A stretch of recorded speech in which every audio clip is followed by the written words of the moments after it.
Kiedy oglądamy zdjęcia przedstawiające zawalone budynki w Prypeci lub czytamy o cięciu oka Moskwy na złom, nachodzi nas pytanie, czy warto jeszcze jeździć do Czarnobyla?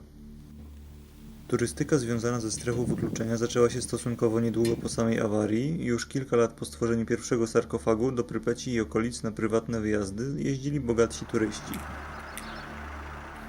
Potencjał miejsca szybko zauważył sam zarząd strefy oraz władze państwowe Ukrainy. Zona zmienia się z roku na rok, a ostatnio coraz szybciej. Złomiarze tną wszystko i wszędzie, co da się pociąć i wywieźć na złom. Regularnie ze strefy znikają tony metalu, uszczuplając poniekąd atrakcyjność tego regionu. Mniejsza antena oka Moskwy straciła dziesiątki dipoli i elementów metalowych. Większa część barek zniknęła z okolic portu w Czarnobylu. Kaloryfery w budynkach to już przeszłość, a elektryka w budynkach mieszkalnych znika z dnia na dzień.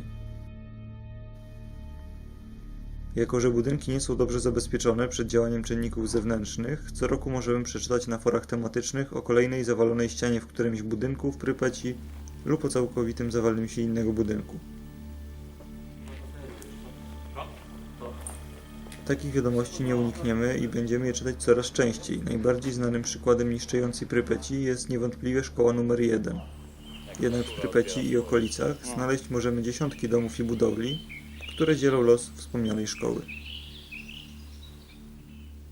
Mimo wszystko strefa czarnobylska ma w sobie to coś, co sprawia, że turystów z roku na rok do niej przybywa. Coraz większa popularność tego miejsca przekłada się również na straty w wyposażeniu budynków. Przewodnicy i regularni bywalcy opowiadają o znikających maskach przeciwgazowych, książkach, pocztówkach i innych przedmiotach, które pozostawione były przez mieszkańców zony, były do tej pory, a teraz już ich nie ma, po prostu zostały zabrane. Strefa zadeptywana jest nieustannie przez fotografów, fanów postapokalipsy, graczy serii Metro Stalker, czy też zwykłych turystów i podróżników ciekawych tego miejsca.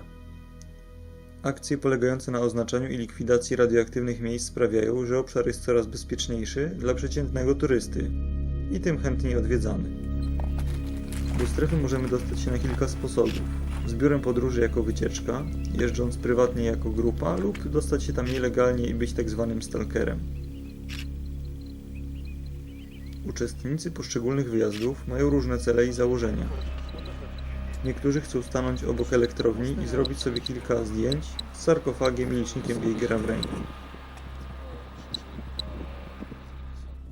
Inni pragną zwiedzić miasto Prypeć i wioski rozrzucone po całej strefie czarnobylskiej. Zdarzają się również ludzie, którzy za cel biorą sobie wejście na oko Moskwy lub znalezienie jak największej ilości mikrosiewertów na godzinę w jednym miejscu. Ostatecznie po kilku wyjazdach każdy chce jeszcze więcej i więcej, co ostatecznie kończy się przeczesywaniem każdego budynku w Prypeci oddzielnie, czy nawet nielegalnym noclegiem w jednej z opuszczonych wiosek.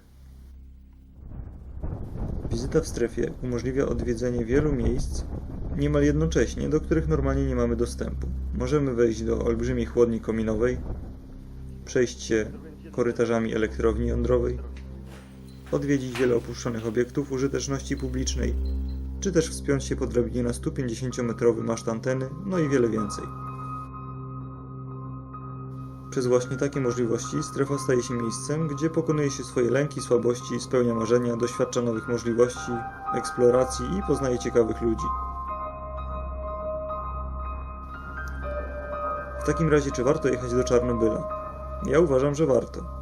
Najlepiej jest się przekonać samemu oczywiście i pojechać na jakiś wyjazd. Choć faktycznie zniszczenia i degradacja w strefie postępują, wciąż jest po co jeździć w ten region i liczne miejsca rozsiane po całej strefie. Kiedy i na ile najlepiej pojechać do strefy, aby móc maksymalnie wykorzystać potencjał miejsca? Odwiedziłem to miejsce o każdej porze roku i chyba o każdej pogodzie. Wczesna wiosna to według mnie najlepszy czas na odwiedzenie tego miejsca. Brak liści na drzewach, owadów w powietrzu, skrajnych temperatur sprawiają, że eksploracja jest szybka, łatwa i przyjemna. Nie musimy przedzierać się przez gąszcz krzaków i roślin, nie zapadamy się w zaspach i nie ślizgamy po lodzie, nie jesteśmy zjadani przez komary i kleszcze, no oraz ogólnie rzecz biorąc zwiedza nam się wygodniej. Każda pora roku ma na pewno swoje plusy i minusy, co kilka miesięcy wygląd każdego miejsca się zmienia i sprawia, że po kilku wizytach stwierdzamy, że warto byłoby jednak pojechać o każdej porze roku. Mimo to na pierwsze lub najbardziej intensywne wjazdy polecam właśnie wiosnę. Jeżeli macie jakieś pytania lub uważacie, że o czymś nie powiedziałem, a powinienem, to dajcie znać w komentarzach pod filmem. Trzymajcie się. Cześć.